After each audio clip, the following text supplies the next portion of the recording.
പൂരി, പൊറോട്ട, ചപ്പാത്തി, പുൽക്ക ഇതിനെല്ലാം കൂട്ടി കഴിക്കാൻ പറ്റുന്ന തരത്തിലുള്ള നോർത്ത് ഇന്ത്യൻ ഡിഷായ ആലു മട്ടറാണ് ഇവിടെ നമ്മൾ ഉണ്ടാക്കുന്നത്.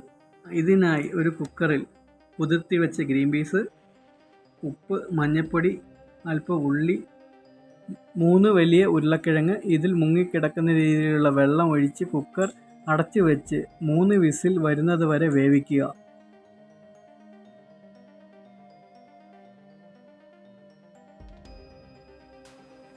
അതവിടെ വേകട്ടെ. വേറെ ഒരു പാൻ വെച്ച് അതിലേക്ക് വെളിച്ചെണ്ണ അല്ലെങ്കിൽ ഓയിൽ ഒഴിച്ച് കടുക്, ജീരകം എന്നിവ പൊട്ടിച്ചെടുക്കുക.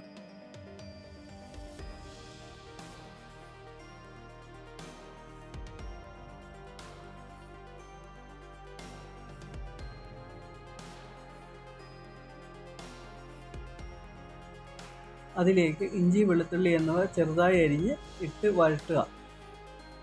അതിൻ്റെ പച്ചമണം മാറണം. അതിനുശേഷം അതിലേക്ക് സവാള 3 എണ്ണം ചെറുതായി സ്ലൈസ് ചെയ്തത്, 3 പച്ചമുളക് എരിവനുസരിച്ച് മാറ്റം വരുത്താം. അതിലേക്ക് അത് നല്ലപോലെ വഴറ്റിയതിന് ശേഷം അതിലേക്ക് കളർ മാറി തുടങ്ങുമ്പോൾ തക്കാളി ഇടാം.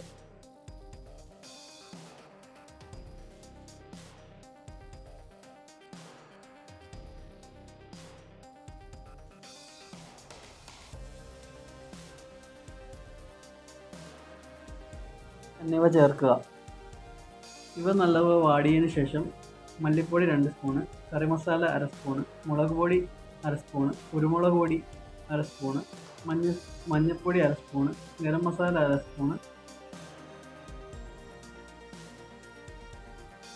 ഇത് കുറച്ച് എരിവ് കുറവുള്ളത് തോന്നിയതുകൊണ്ട് ഞാൻ കുറച്ച് കുരുമുളക് പൊടിയും കൂടി ഇട്ട് കൊടുക്കുന്നുണ്ട്.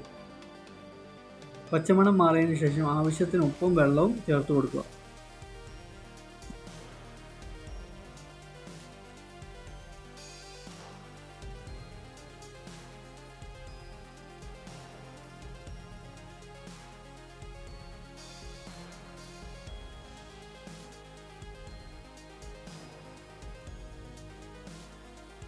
ഇത് നന്നായി തിളക്കട്ടെ.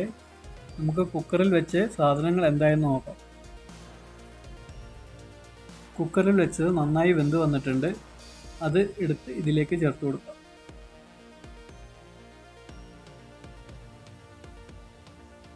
അത് നന്നായി തിളക്കട്ടെ.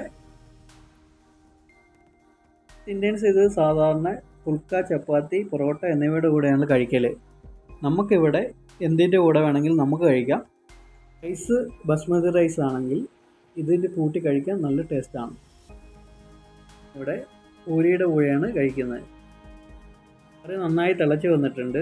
ഇത് കറി ലൂസ് ആണെങ്കിൽ മാത്രം അതിലേക്ക് ഇച്ചിരി കുറച്ച് കോൺഫ്ലവർ തേച്ച് ഇളക്കുക.